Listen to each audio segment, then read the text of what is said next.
राधे राधे आप सभी को। मैं नम्रता आप सभी का स्वागत करती हूँ इस क्लास में। गोदान उपन्यास हम लोग देख रहे थे। 29वें भाग तक हमने देख लिया है।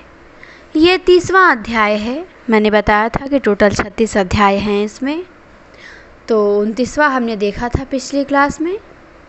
आज हम देखेंगे 30वां अध्याय कि इस अध्याय की स्टोरी क्या है। तो चलिए शुरू करते हैं। मिल करीब करीब पूरी जल चुकी है, लेकिन उस मिल को फिर से खड़ा करना होगा।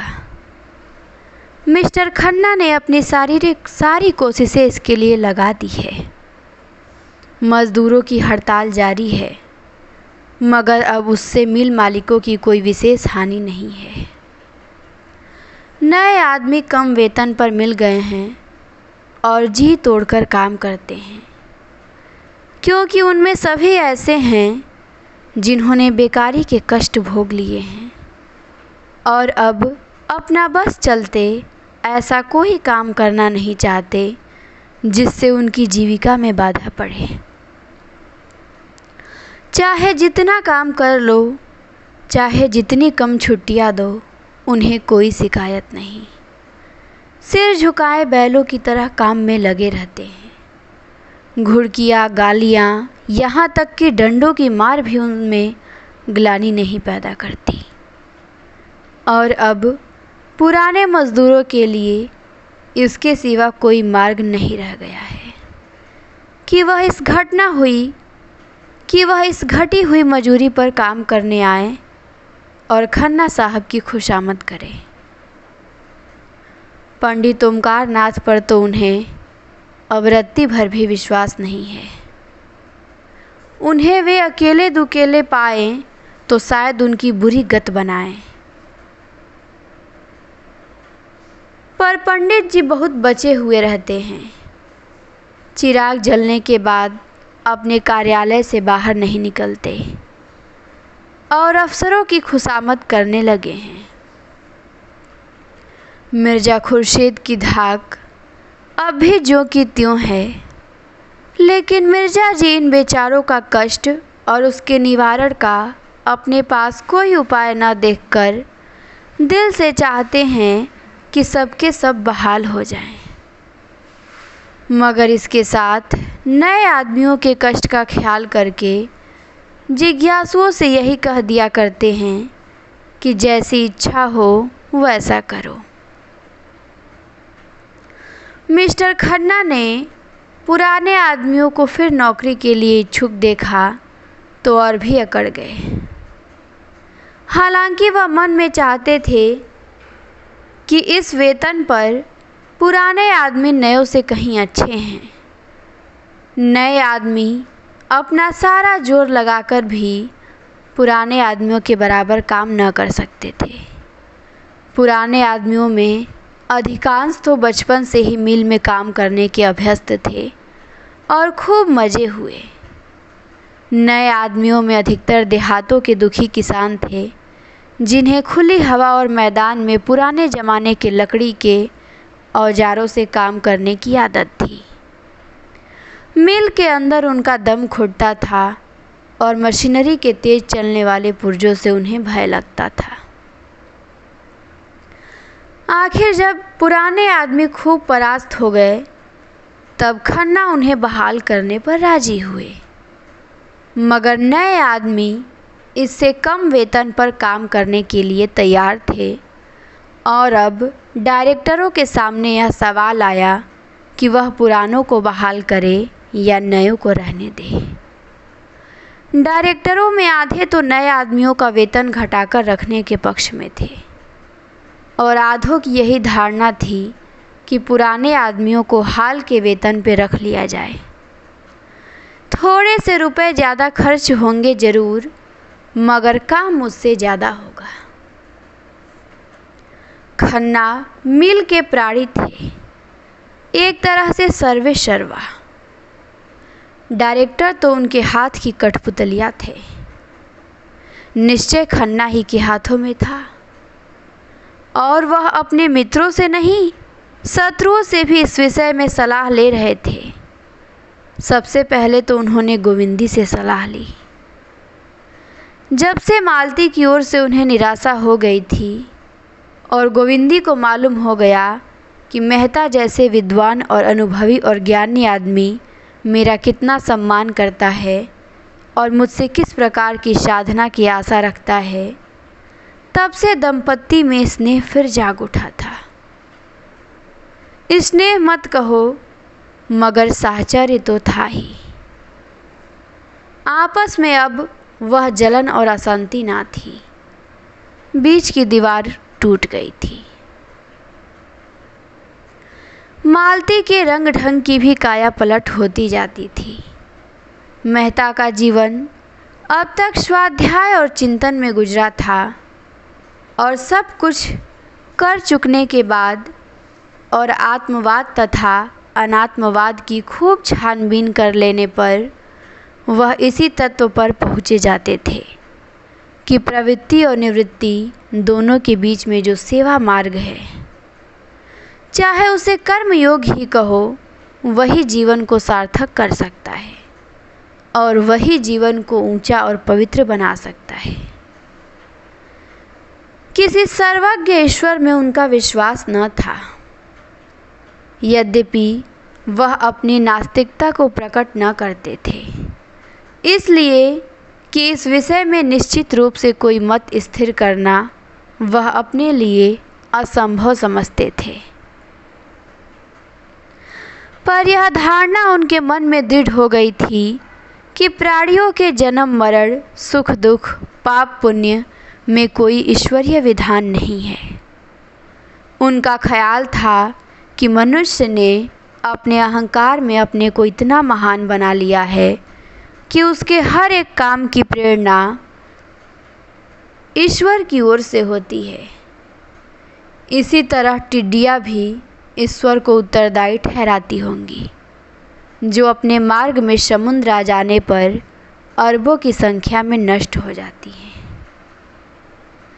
मगर ईश्वर के यह विधान इतने अज्ञेय हैं कि मनुष्य के समझ में नहीं आते, तो उन्हें मानने से ही मनुष्य को क्या संतोष मिल सकता है। ईश्वर की कल्पना का एक ही उद्देश्य उनकी समझ में आता था और वह था मानव जाति की एकता। एकात्मवाद या सर्वात्मवाद या अहिंसा तत्व को वह आध्यात्मिक दृष्टि से नहीं, भौतिक दृष्टि से ही देखते थे। यद्यपि इन तत्वों का इतिहास के किसी काल में भी आधिपत्य नहीं रहा, फिर भी मनुष्य जाति के सांस्कृतिक विकास में उनका स्थान बड़े महत्व का है। मानव समाज की एकता में मेहता का दृढ़ विश्वास था, मगर इस विश्वास के लिए उन्हें ईश्वर तत्व के मानने की ज़रूरत न मालूम होती थी। उनका मानव प्रेम इस आधार पे अवलंबित न था कि प्राणी मात्र में एक आत्मा का निवास है। द्वैत और अद्वैत का व्यापारिक महत्व के सिवा वह और कोई उपयोग न समझते थे, और यह व्यापारिक महत्व उनके लिए मानव जाति को एक दूसरे के समीप लाना, आपस के भेदभाव को मिटाना और भातृभाव को दृढ़ करना ही था। यह एकता, यह अभिन्नता उनकी आत्मा में इस तरह जम गई थी कि उनके लिए किसी आध्यात्मिक आधार की सृष्टि उनकी दृष्टि में व्यर्थ थी। और एक बार इस तत्व को पाकर वह शांति से न बैठ सकते थे। स्वार्थ से अलग अधिक से अधिक काम करना उनके लिए आवश्यक हो गया था। इसके बगैर उनका चित्त शांत न हो सकता था। यश, लोभ या कर्तव्य पालन के भाव उनके मन में आते ही न थे। इनकी तुच्छता ही उन्हें इनसे बचाने के लिए काफ़ी थी। सेवा ही अब उनका स्वार्थ होती जाती थी और उनकी इस उदार वृत्ति का असर अज्ञात रूप से मालती पर भी पड़ता जाता था। अब तक जितने मर्द उसे मिले, सभी ने उसकी विलास वृत्ति को ही उकसाया। उसकी त्याग वृत्ति दिन दिन क्षीण होती जाती थी। पर मेहता के संसर्ग में आके उसकी त्याग भावना सजग हो उठी थी। सभी मनस्वी प्राणियों में यह भावना छिपी रहती है और प्रकाश पाके चमक उठती है। आदमी अगर धन या नाम के पीछे पड़ा है तो समझ लो कि अभी तक वह किसी परिष्कृत आत्मा के संपर्क में नहीं आया। मालती अब अक्सर गरीबों के घर बिना फीस लिए मरीजों को देखने चली जाती थी। मरीजों के साथ उसके व्यवहार में मृदुता आ गई थी। हाँ, अभी तक वह शौक श्रृंगार से अपना मन न हटा सकती थी। रंग और पाउडर का त्याग उसे अपने आंतरिक परिवर्तनों से कहीं ज़्यादा कठिन जान पड़ता था। इधर कभी कभी दोनों देहातों की ओर चले जाते थे और किसानों के साथ 2-4 घंटे रह के उनके झोपड़ों में रात काट कर और उन्हीं का सा भोजन करके अपने को धन्य समझते थे। एक दिन वे सेमरी पहुंच गए और घूमते घूमते बेलारी जा निकले। होरी द्वार पे बैठा चीलम पी रहा था कि मालती और मेहता आकर खड़े हो गए। मेहता ने होरी को देखते ही पहचान लिया और बोला, यही तुम्हारा गांव है? याद है हम लोग राय साहब के यहाँ आए थे और तुम धनुष यज्ञ की लीला में माली बने थे। होरी की स्मृति जाग उठी, पहचाना और पटेश्वरी के घर की ओर कुर्सियां लाने चला। मेहता ने कहा कि कुर्सियों का कोई काम नहीं, हम लोग इसी खाट पर बैठ जाते हैं। यहाँ कुर्सी पर बैठने नहीं, तुमसे कुछ सीखने आए हैं। दोनों खाट पर बैठे। होरी हतबुद्धि सा खड़ा था। इन लोगों की क्या खातिर करे? बड़े बड़े आदमी हैं, उनकी खातिर करने लायक उसके पास है ही क्या? आखिर उसने पूछा, पानी लाऊं? मेहता ने कहा, हाँ, प्यास तो लगी है। तो होरी बोला, कुछ मीठा भी लेते आऊं? कुछ मीठा भी लेते आऊं? तो मेहता ने कहा, लाओ अगर घर में हो तो। होरी घर में मीठा और पानी लेने गया। तब तक गांव के बालकों ने आकर इन दोनों आदमियों को घेर लिया और लगे निरखने, मानो चिड़ियाघर के अनोखे जंतु आ गए हों। सिल्लो बच्चे के लिए किसी काम से चली जा रही थी। इन दोनों आदमियों को देखकर कुतूहलवश ठिठक गई।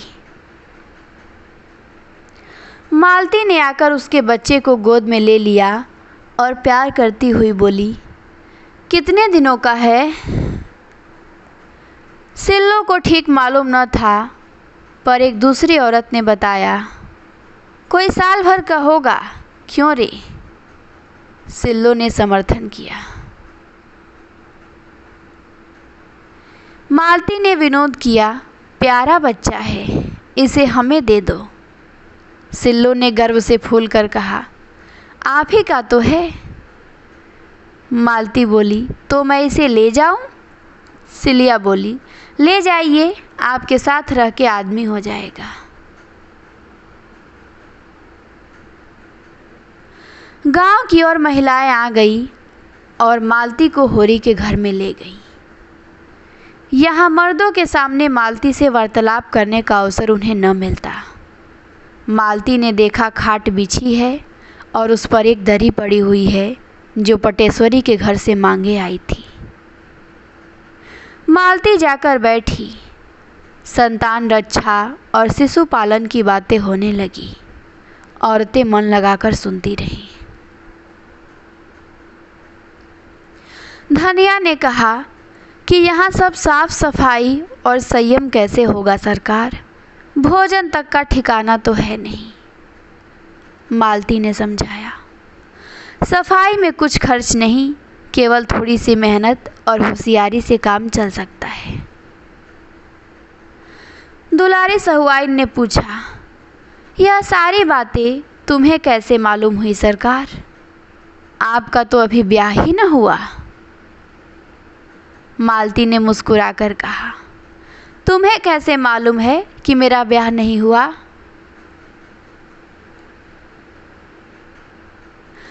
सभी स्त्रियां मुंह फेंके मुस्कुराई। धनिया बोली, भला यह भी छिपा रहता है मिस साहब, मुंह देखते ही पता चल सकता है।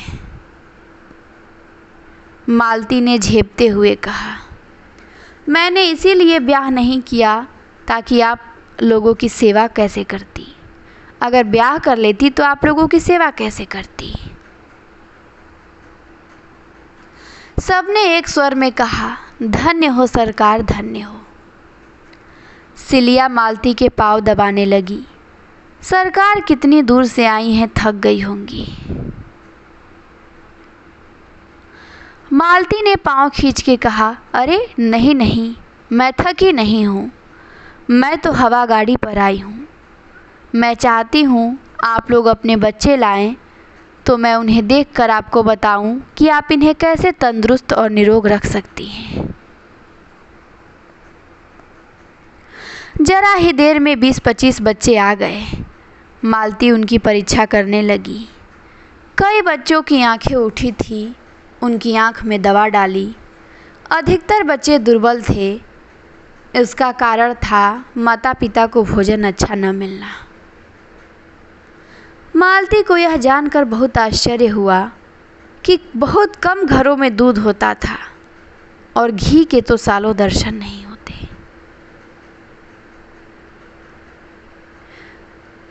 मालती ने यहाँ भी उन्हें भोजन का महत्व समझाया, जैसा वह सभी गांव में किया करती थी। उसका जी इसलिए जलता था कि ये लोग अच्छा भोजन क्यों नहीं करते। उसे ग्रामीणों पर क्रोध आ जाता था। क्या तुम्हारा जन्म इसीलिए हुआ है कि तुम मर मर कर कमाओ और जो कुछ पैदा हो उसे खा न सको? जहाँ 2-4 बैलों के लिए भोजन है, वहाँ 1-2 गाय भैंसों के लिए चारा नहीं है। क्या ये लोग भोजन को जीवन की मुख्य वस्तु न समझकर उसे केवल प्राण रक्षा की वस्तु समझते हैं? क्यों सरकार से नहीं कहते कि नाम मात्र के ब्याज पर रुपए देकर उन्हें सूदखोर महाजनों के पंजे से बचाए? उसने जिस किसी से पूछा, यही मालूम हुआ कि उनकी कमाई का बड़ा भाग महाजनों का कर्ज चुकाने में खर्च हो जाता है। बंटवारे का मरज भी बढ़ता जाता था। आपस में इतना वैमनस्य था कि शायद ही कोई 2 भाई एक साथ रहते हों। उनकी इस दुर्दशा का कारण बहुत कुछ उनकी संकीर्णता और स्वार्थपरता थी। मालती इन्हीं विषय पर महिलाओं से बात करती रही। उनकी श्रद्धा देख देख उसके मन में सेवा की प्रेरणा और भी प्रबल हो रही थी। इस त्याग में जीवन के सामने वह विलासी जीवन कितना तुच्छ और बनावटी था।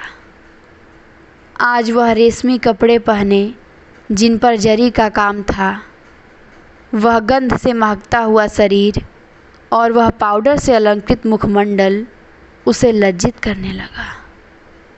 उसकी कलाई पर बंधी सोने की घड़ी जैसे अपने अपलक नेत्रों से उसे घूर रही थी। उसके गले में चमकता हुआ जड़ाऊ नेकलेस मानो गला घोट रहा था। इन त्याग और श्रद्धा की देवियों के सामने वह अपनी दृष्टि में नीचे लग रही थी। वह इन ग्रामीणों से बहुत सी बातें ज़्यादा जानती थी, समय की गति पहचानती थी, लेकिन जिन परिस्थितियों में ये गरीबी औरतें जीवन को सार्थक कर रही हैं, उनमें क्या वह एक दिन भी रह सकती है? जिनमें अहंकार का नाम नहीं, दिन भर काम करती हैं, उपवास करती हैं, रोती हैं, फिर भी इतनी प्रसन्न मुख। दूसरे उनके लिए इतने अपने हो गए हैं कि अपना अस्तित्व ही नहीं रहा। उनका अपनापन अपने लड़कों में, अपने पति में, अपने संबंधियों में है। इस भावना की रक्षा करते हुए इसी भावना का क्षेत्र और बढ़ाकर भावी नारीत्व का आदर्श निर्माण होगा। जागृत देवियों में इसकी जगह आत्मसेवन का जो भाव आ बैठा है, सब कुछ अपने लिए, अपने भोग विलास के लिए, उससे तो यह सुषुप्तावस्था ही अच्छी।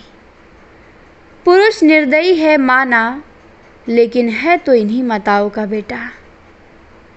क्यों माता ने पुत्र को ऐसी शिक्षा नहीं दी कि वह माता की स्त्री जाति की पूजा करता? इसीलिए कि माता को यह शिक्षा देनी नहीं आती? इसीलिए कि उसने अपने को इतना मिटाया कि उसका रूप ही बिगड़ गया, उसका व्यक्तित्व ही नष्ट हो गया? नहीं, अपने को मिटाने से काम न चलेगा। नारी को समाज कल्याण के लिए अपने अधिकारों की रक्षा करनी पड़ेगी, उसी तरह जैसे इन किसानों को अपनी रक्षा के लिए इस देवत्व का कुछ त्याग करना पड़ेगा। संध्या हो गई थी। मालती को औरतें अब तक घेरे हुए थी। उसकी बातों से जैसे उन्हें तृप्ति न होती थी। कई औरतों ने उससे रात को वहीं रहने का आग्रह किया। मालती को भी उनका सरल स्नेह ऐसा प्यारा लगा कि उसने उनका निमंत्रण स्वीकार कर लिया। रात को औरतें उसे अपना गाना सुनाएंगी। मालती ने प्रत्येक के घर में जा जाकर उसकी दशा से परिचय प्राप्त करने में अपने समय का सदुपयोग किया। उसकी निष्कपट सद्भावना और सहानुभूति उन गवारिनों के लिए देवी के वरदान से कम न थी। उधर मेहता साहब खाट पर आसन जमाए किसानों की कुश्ती देख रहे थे और पछता रहे थे कि मिर्जा जी को क्यों न साथ ले लिया, नहीं उनका भी एक जोड़ हो जाता। उन्हें आश्चर्य हो रहा था कि ऐसे प्रौढ़ और निरीह बालकों के साथ शिक्षित कहलाने वाले लोग कैसे निर्दयी हो जाते हैं। अज्ञान की भांति ज्ञान भी सरल, निष्कपट और सुनहले स्वप्न देखने वाला होता है। मानवता में उसका विश्वास इतना दृढ़, इतना सजीव होता है कि वह इसके विरुद्ध व्यवहार को अमानुषीय समझने लगता है। वह यह भूल जाता है कि भेड़ियों ने भेड़ों की निरीहता का जवाब सदैव पंजे और दांतों से दिया है। वह अपना एक आदर्श संसार बनाकर उसको आदर्श मानवता से आबाद करता है और उसी में मग्न रहता है। यथार्थता कितनी अगम्य, कितनी दुर्बोध, कितनी अप्राकृतिक है, उसकी ओर विचार करना उसके लिए मुश्किल हो जाता है। मेहता जी इस समय इन गवारों के बीच में बैठे हुए इसी प्रश्न को हल कर रहे थे कि इनकी दशा इतनी दयनीय क्यों है। वह इस सत्य से आंखें मिलाने का साहस न कर सकते थे कि इनका देवत्व ही इनकी दुर्दशा का कारण है। काश ये आदमी ज़्यादा और देवता कम होते तो यूं न ठुकराए जाते। देश में कुछ भी हो, क्रांति ही क्यों ना आ जाए, इनसे कोई मतलब नहीं। कोई दल उनके सामने सबल के रूप में आए, उसके सामने सिर झुकाने को तैयार। उनकी निरीहता जड़ता की हद तक पहुंच गई है, जिसे कठोर आघात ही कर्मण्य बना सकता है। उनकी आत्मा जैसे चारों ओर से निराश होकर अब अपने अंदर ही टांगें तोड़कर बैठ गई है। उनमें अपने जीवन की चेतना ही जैसे लुप्त हो गई है। संध्या हो गई थी। जो लोग अब तक खेतों में काम कर रहे थे वे भी दौड़े चले आ रहे थे। उसी समय मेहता ने मालती को गांव की कई औरतों के साथ इस तरह तल्लीन होकर एक बच्चे को गोद में लिए देखा मानो वह भी उन्हीं में से एक है। मेहता का हृदय आनंद से गदगद हो उठा। मालती ने एक प्रकार से अपने को मेहता पर अर्पण कर दिया था। इस विषय में मेहता को अब कोई संदेह न था, मगर अभी तक उनके हृदय में मालती के प्रति एक उत्कट भावना जागृत न हुई थी। जिसके बिना विवाह का प्रस्ताव करना उनके लिए हास्यजनक था। मालती बिना बुलाए मेहमान की भांति उनके द्वार पर आके खड़ी हो गई थी और मेहता ने उनका स्वागत किया था। इसमें प्रेम का भाव न था, केवल पुरुषत्व का भाव था। अगर मालती उन्हें इस योग्य समझती है कि उन पर अपनी कृपा दृष्टि फेरे, तो मेहता उसकी इस कृपा को अस्वीकार न कर सकते थे। इसके साथ ही वह मालती को गोविंदी के रास्ते से हटा देना चाहते थे और वह जानते थे कि मालती जब तक आगे अपना पाँव न जमा लेगी, वह पिछला पाँव न उठाएगी। वह जानते थे कि मालती के साथ छल करके वह अपनी नीचता का परिचय दे रहे हैं। इसके लिए उनकी आत्मा बराबर उन्हें धिक्कारती रही थी, मगर ज्यों-ज्यों वह मालती को निकट से देखते थे, उनके मन में आकर्षण बढ़ता जाता था। रूप का आकर्षण तो उन पे कोई असर न कर सकता था, यह गुण का आकर्षण था। वह यह जानते थे कि जिसे सच्चा प्रेम कह सकते हैं, केवल एक बंधन में बंध जाने के बाद ही पैदा हो सकता है।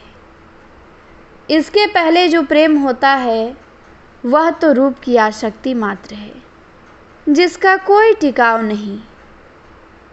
मगर इसके पहले यह निश्चय तो कर लेना ही था कि जो पत्थर साहचर्य के खराद पर चढ़ेगा, उसमें खरादे जाने की क्षमता है भी या नहीं। सभी पत्थर खराद पे चढ़ के सुंदर मूर्तियां नहीं बन जाते। इतने दिनों में मालती ने उनके हृदय के भिन्न भिन्न भागों में अपनी रश्मियां डाली थी, पर अभी तक वे केंद्रित होकर उस ज्वाला के रूप में न फूट पड़ी थी, जिससे उनका सारा अंतस्थल प्रज्वलित हो जाता।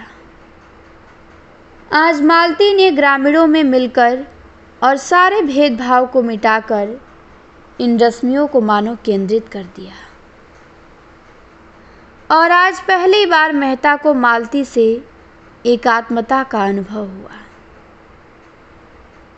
ज्यों ही मालती गांव का चक्कर लगाकर लौटी, उन्होंने उसे साथ लेकर नदी की ओर प्रस्थान किया। रात तो यहीं काटने का निश्चय हो गया।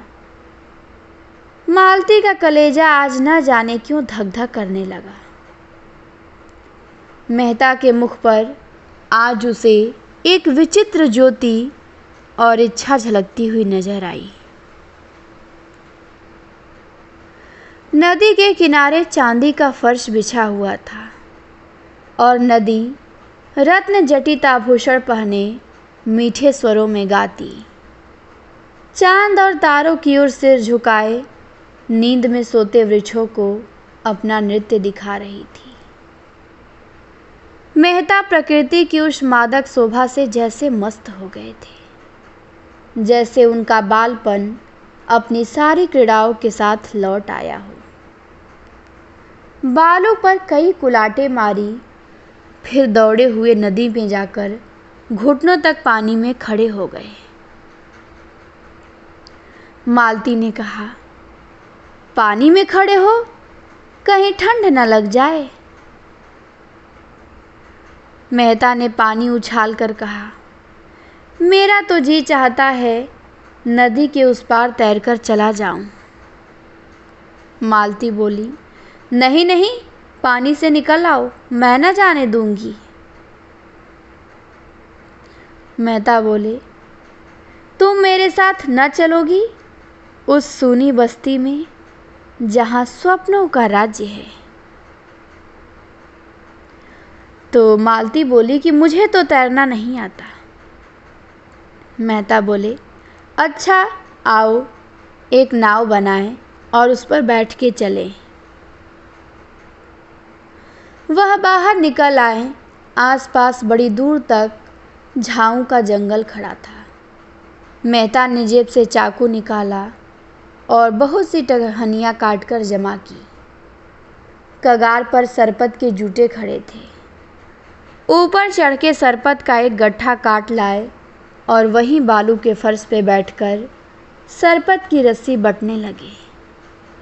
ऐसे प्रसन्न थे मानो स्वर्गारोहण की तैयारी कर रहे हैं।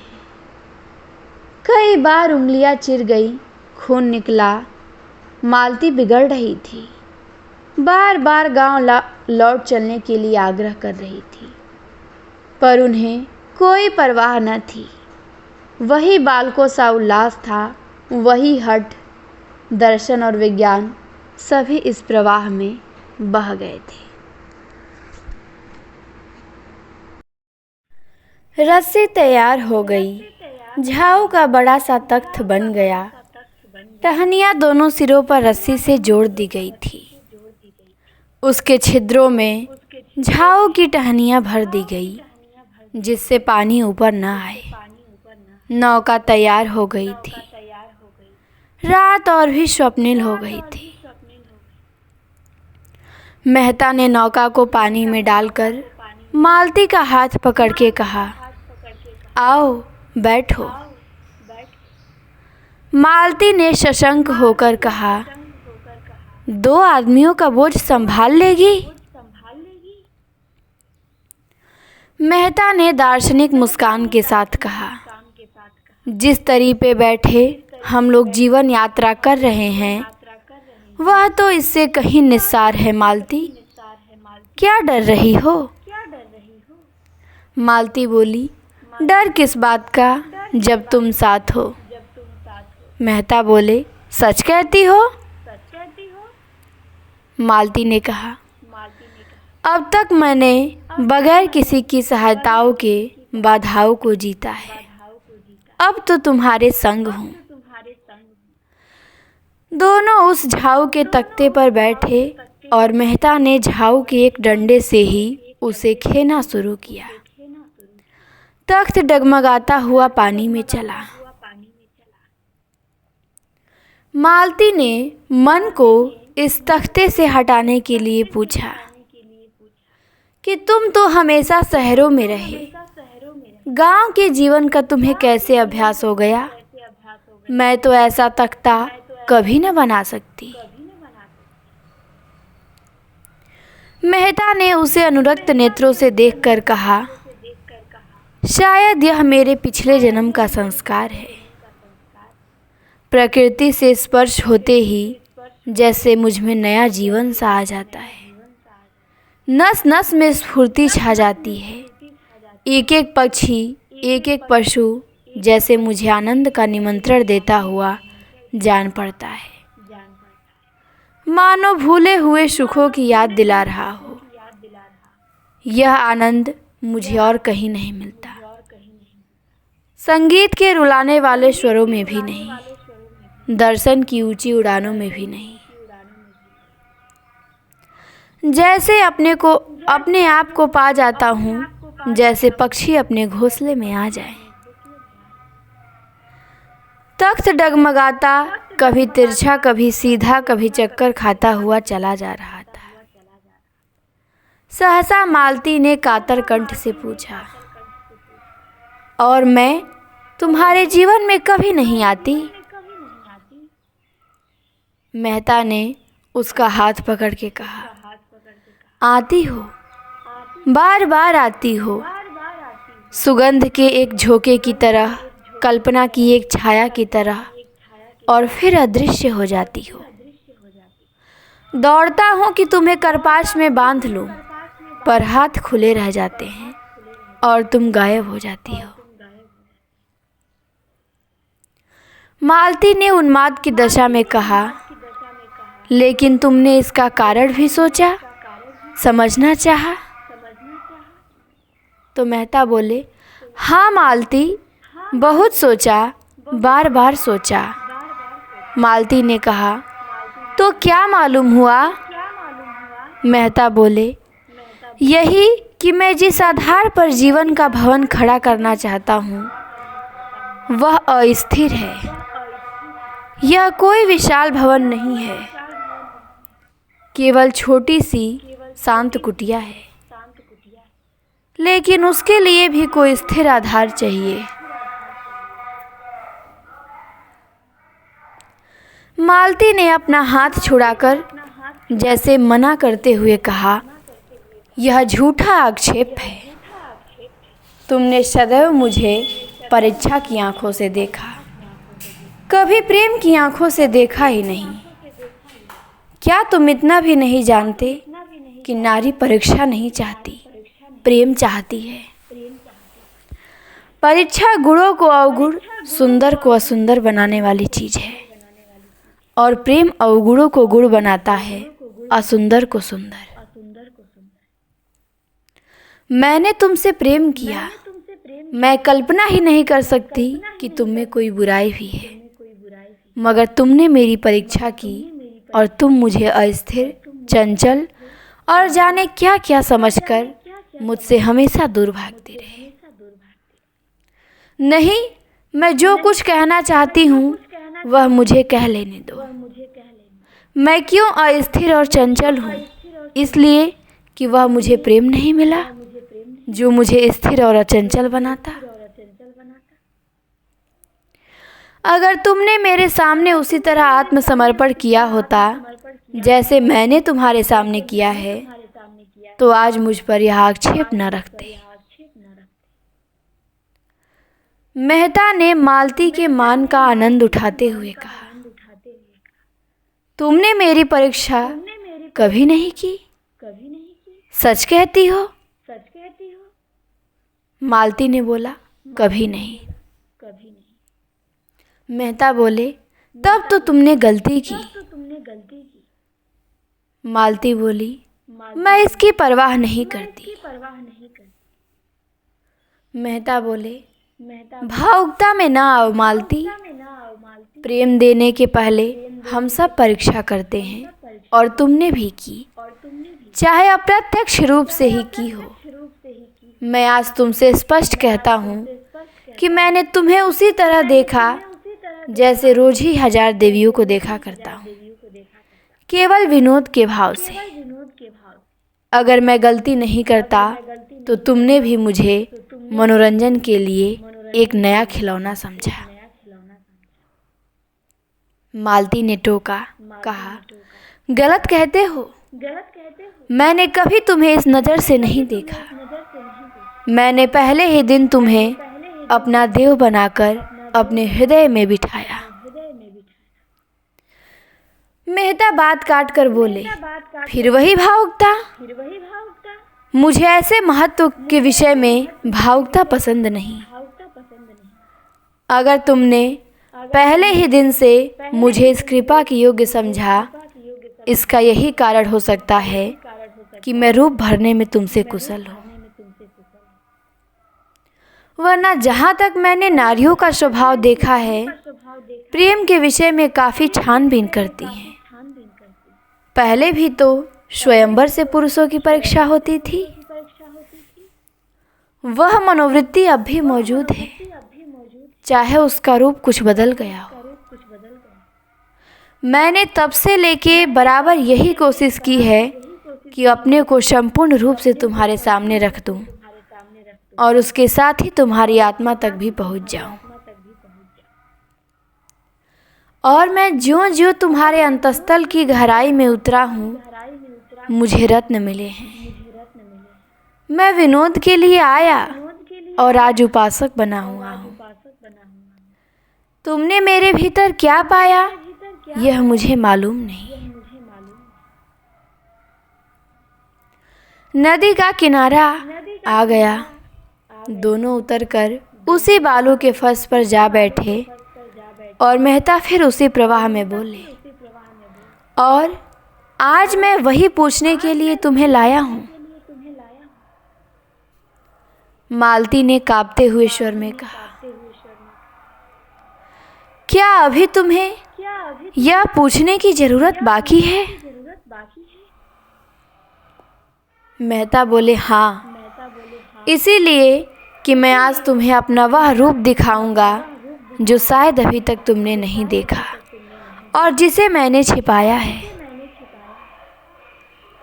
अच्छा मान लो मैं तुमसे विवाह करके कल तुमसे बेवफाई करूं तो तुम मुझे क्या सजा दोगी?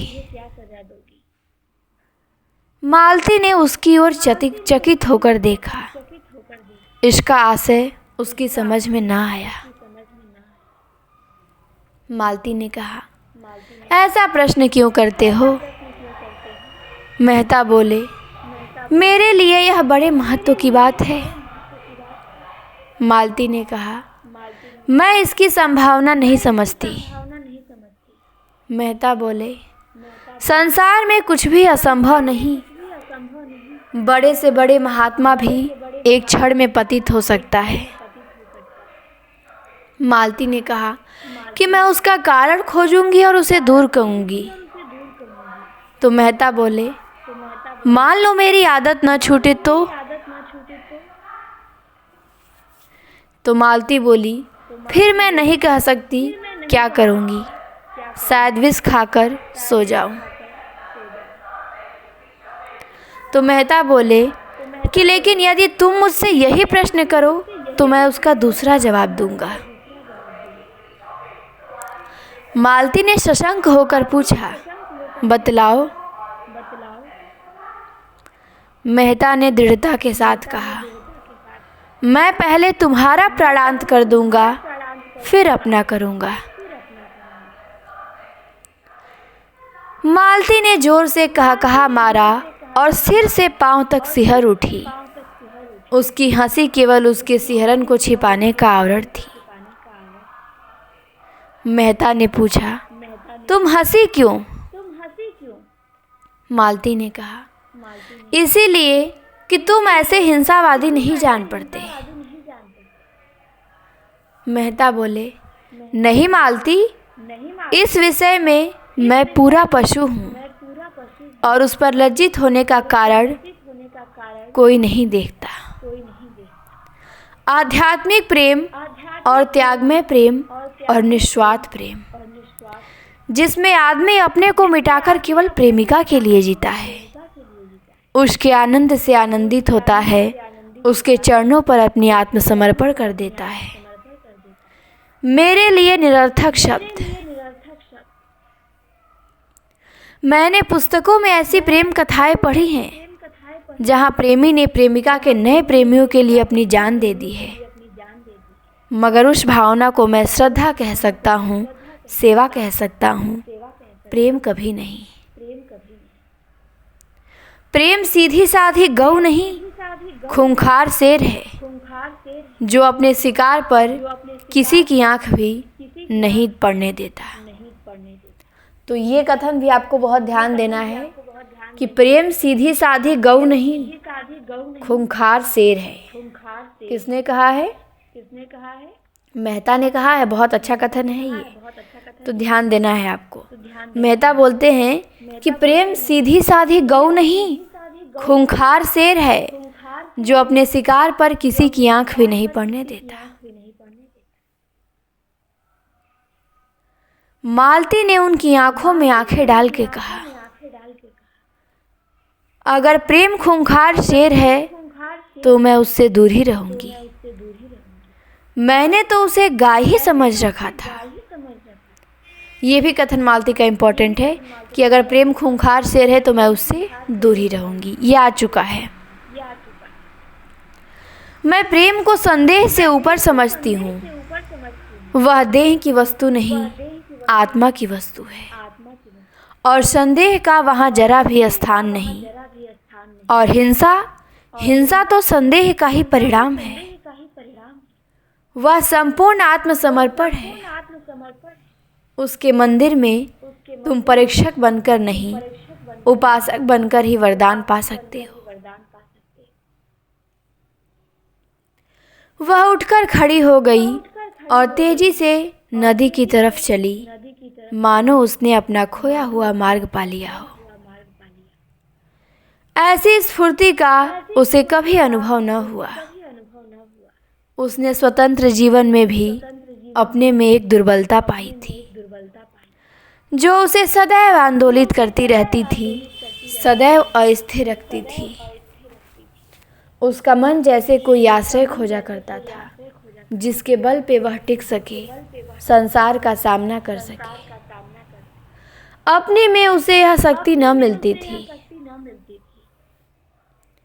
बुद्धि और चरित्र की शक्ति देखकर वह उसकी ओर ललायित हो जाती थी। पानी की भांति हर एक पात्र का रूप धारण कर लेती थी। उसका अपना कोई रूप न था। उसकी मनोवृत्ति अभी तक किसी परीक्षार्थी की सी थी। छात्रों को पुस्तकों से प्रेम हो सकता है और हो जाता है, लेकिन वह पुस्तक के उन्हीं भागों पर ज्यादा ध्यान देता है जो परीक्षा में आ सकते हैं। उसकी पहली गरज परीक्षा में सफल होना है, ज्ञानार्जन इसके बाद। अगर उसे मालूम हो जाए कि परीक्षक बड़ा दयालु या अंधा है और छात्रों को यूं ही पास कर दिया करता है, तो शायद वह पुस्तकों की ओर आंख उठाकर भी न देखे। मालती जो कुछ करती थी मेहता को प्रसन्न करने के लिए। उसका मतलब था मेहता का प्रेम और विश्वास प्राप्त करना, उसके मनोराज्य की रानी बन जाना, लेकिन उसी छात्र की तरह अपनी योग्यता का विश्वास जमा कर। लियाकत आ जाने से परीक्षक आप ही आप उससे संतुष्ट हो जाएगा, इतना धैर्य उसे न था। मगर आज मेहता ने जैसे उसे ठुकराकर उसकी आत्मशक्ति को जगा दिया। मेहता को जब से उसने पहली बार देखा था, तभी से उसका मन उनकी ओर झुका था। उसे वह अपने परिचितों में सबसे समर्थ जान पड़े। उनके परिष्कृत जीवन में वह बुद्धि की प्रखरता और विचारों की दृढ़ता ही सबसे ऊंची वस्तु थी। धन और ऐश्वर्य को वह केवल खिलौना समझती थी, जिसे खेलकर लड़के तोड़-फोड़ डालते हैं। रूप में भी अब उसके लिए विशेष आकर्षण न था, यद्यपि कुरूपता के लिए घृणा थी। उसको तो अब बुद्धि शक्ति ही अपनी ओर झुका सकती थी, जिसके आश्रय में उसमें आत्मविश्वास जगे, अपने विकास की प्रेरणा मिले, अपने में शक्ति का संचार हो, अपने जीवन की सार्थकता का ज्ञान हो। मेहता के बुद्धि बल और तेजस्विता ने उसके ऊपर अपनी मोहर लगा दी और तब से वह अपना संस्कार करती चली जाती थी। जिस प्रेरक शक्ति की उसे जरूरत थी वह मिल गई थी और अज्ञात रूप से उसे गति और शक्ति दे रही थी। जीवन का नया आदर्श उसके सामने आ गया था। वह अपने को उसके समीप पहुंचाने की चेष्टा करती हुई, सफलता का अनुभव करती हुई उस दिन की कल्पना कर रही थी जब वह और मेहता एकात्मक हो जाएंगे, और यह कल्पना उसे और दृढ़ और निष्ठ बना रही थी। मगर आज मेहता ने उसकी आशाओं के द्वार मगर जब आज मेहता ने उसकी आशाओं को द्वार तक लाकर प्रेम का वह आदर्श उसके सामने रखा, जिसमें प्रेम को आत्मा और समर्पण के क्षेत्र से गिराकर भौतिक धरातल तक पहुंचा दिया गया था, जहां संदेह और ईर्ष्या और भोग का राज्य है, तब उसकी परिष्कृत बुद्धि आहत उठी और मेहता से जो उसे श्रद्धा थी, उसे एक धक्का सा लगा, मानो कोई शिष्य अपने गुरु को कोई नीच कर्म करते देख ले। उसने देखा मेहता की बुद्धि प्रखरता प्रेमत्व की पशुता की ओर खींचे लिए जाती है और उसके देवत्व की ओर से आंखें बंद किए लेती है, और यह देखकर उसका दिल बैठ गया। मेहता ने लज्जित होकर कहा, आओ कुछ देर और बैठें। मालती बोली, नहीं, अब लौटना चाहिए, देर हो रही है। और यहीं पे हमारा 30वां अंक समाप्त होता है। अब आएगा 31वां अंक। मैंने बताया था टोटल 36 अंक हैं, 30 अंक हमने पूरे देख लिए और बचे हैं 6 अंक, तो उनको भी हम लोग शीघ्र ही समाप्त करेंगे। और उम्मीद करते हैं क्लास आप लोगों को अच्छी लगी होगी। अच्छी लगे तो लाइक शेयर कमेंट ज़रूर करिएगा। चैनल पे नए हो तो सब्सक्राइब भी कर लीजिएगा। आज के लिए इतना ही, फिर मिलते हैं नेक्स्ट क्लास में।